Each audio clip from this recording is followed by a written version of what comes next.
আমি ডাক্তার মিলি। সবেমাত্র ডাক্তারি পাশ করে বের হলাম। কলকাতার একটি হাইটেক সোসাইটিতে আমার বয়ফ্রেন্ডের সাথে লিভিং এ থাকি। আমার বয়ফ্রেন্ডের নাম সুমন। সেও ডাক্তার, তবে আমার 2 বছরের সিনিয়র। তার বাবা এবং আমার বাবা অনেক আগের পরিচিত। ছোটবেলা থেকে আমাদের বাসায় আসা যাওয়া হয়। ছোটবেলা থেকে আমি দাদা বলে ডাকতাম। তবে এ দাদা যে আমার জীবনে বর্তমান এমন একটি ভূমিকা পালন করবে তা হয়তো কখনো জানা ছিল না। যাই হোক বন্ধুরা, আমরা দুজনই একই হাসপাতালে চাকরি করি। আমি পড়াশোনা শেষ করে সবেমাত্র চাকরিতে জয়েন করেছি। এখনো সেভাবে ডাক্তার হয়ে ওঠা হয়নি। একজন সিনিয়র ডাক্তারের অধীনে ইন্টার্নশিপ করার সুযোগ হলো। তিনি এই শহরের বিখ্যাত ডাক্তার কুমার দাস। আমার বয়ফ্রেন্ডেরও ভারী সুনাম আছে এই হাসপাতালে, আর হয়তো তার জন্য আমি একটু এক্সট্রা কেয়ার পেয়ে থাকি। বর্তমানে সে একজন সিনিয়র ডাক্তার, তাই তার অধীনে বেশ কয়েকজন ইন্টার্নশিপ করছে। তাদের মধ্যে মেয়ের সংখ্যাটাই বেশি। সারাদিনে অনেক চাপ নিয়ে কাজ করতে হয়, তারপর একসাথে বাড়ি ফেরা। বাসায় যে সব কাজ আমাদের দুজনকেই করতে হয়। অফিসে সে আমার বস হলেও বাড়িতে কিন্তু আমি তার বস। হয়তো ছোটবেলা থেকে আমার বাবা মা এবং সুমনের বাবা মা আমাদের দুজনকে একসাথে দেখতে চেয়েছিলেন। তাই যখন আমরা সুমনের বাসায় বেড়াতে যেতাম, তখন তারা আমাকেও সুমনকে আলাদা রুমে পাঠিয়ে দিত খেলা করার জন্য।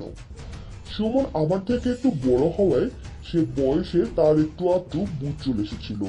তাই সে আমার শরীরের বিভিন্ন অংশে খেলার ছলে হাত বোলাতো। আমি তখন তেমন কিছু বুঝতাম না, বরং আমার ভালোই লাগতো।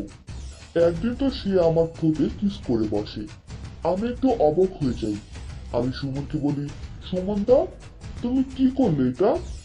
সে বলল, কেন রে, কি করেছি? এই যে তুমি আমার ঠোঁটে ঠোঁট মিশালে। কেন, তুই মজা পাসনি বুঝি? না সুমন দা, এটা কিন্তু ঠিক না। আমি দেখছি বাবা রাতের বেলা মার সাথে এমন করে।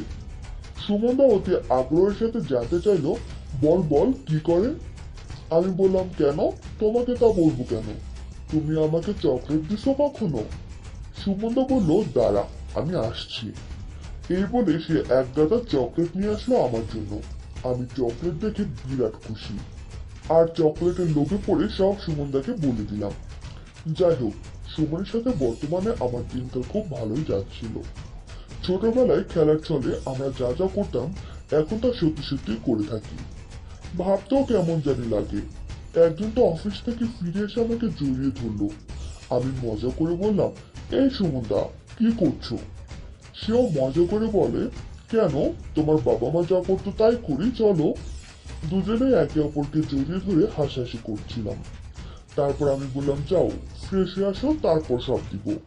তবুও সে বাহানা করতে লাগলো। আমি বললাম, না, এখন কিচ্ছু হবে না, সব রাতে। সে মন খারাপের ভান করে চলে গেল ফ্রেশ হতে। এর ভিতরে আমিও রাতের খাবার তৈরি করে খেতে দিলাম। দুজনে খেয়ে নেটফ্লিক্সে একটি সিরিজ দেখছিলাম।